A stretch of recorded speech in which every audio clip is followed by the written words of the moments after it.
you get settled in on your first night. I actually worked in that office before you. I'm finishing up my last week now, as a matter of fact, so I know it can be a bit overwhelming, but I'm here to tell you there's nothing to worry about.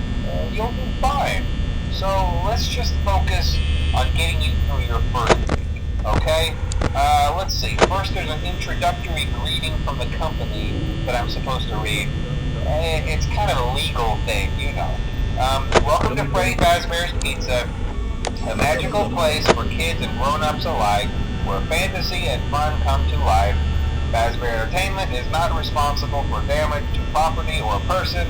Upon discovering that damage or death has occurred, a missing person report will be filed within 90 days or as soon as property and premises have been thoroughly cleaned and bleached and the carpets have been replaced. Blah, blah, blah. Now, that might sound bad, I know, but there's really nothing to worry about. The animatronic characters here do get a bit quirky at night, but do I blame them? No. If I were forced to sing those same stupid songs for 20 years and I never got a bath, I'd probably be a bit irritable at night too. So remember, these characters hold a special place in the hearts of children and we need to show them a little respect, right? Okay. So just be aware, the characters do tend to wander a bit. They're left in some kind of free roaming mode at night. Something about their servos locking up if they get turned off for too long. They used to be allowed to walk around during the day too, but then there was the bite of 87. Yeah, it's amazing that the human body can live without the frontal lobe, you know? Now, concerning your safety, the only real risk to you as a night watchman here, if any, is the fact that these characters, if they happen to see you after hours, probably won't recognize you as a person. They'll most likely see you as a metal endoskeleton without its costume on. Now, since that's against the rules here at Freddy Fazbear's Pizza, they'll probably try to forcefully stuff you inside a Freddy Fazbear suit. Now, that wouldn't be so bad if the suits themselves weren't filled with cross beams, wired, and animatronic devices, especially around the facial area. So you can imagine how having your head forcefully pressed inside one of those could cause a bit of discomfort and death. The only parts of you that would like to see the light of day again would be your eyeballs and teeth when they pop out the front of the mask. Yeah, they don't tell you these things when you sign up. But hey, first station of the breeze. I'll chat with you tomorrow. Check those cameras and remember to close the doors only if absolutely necessary. Gotta conserve power. Alright, good night.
made it to day 2.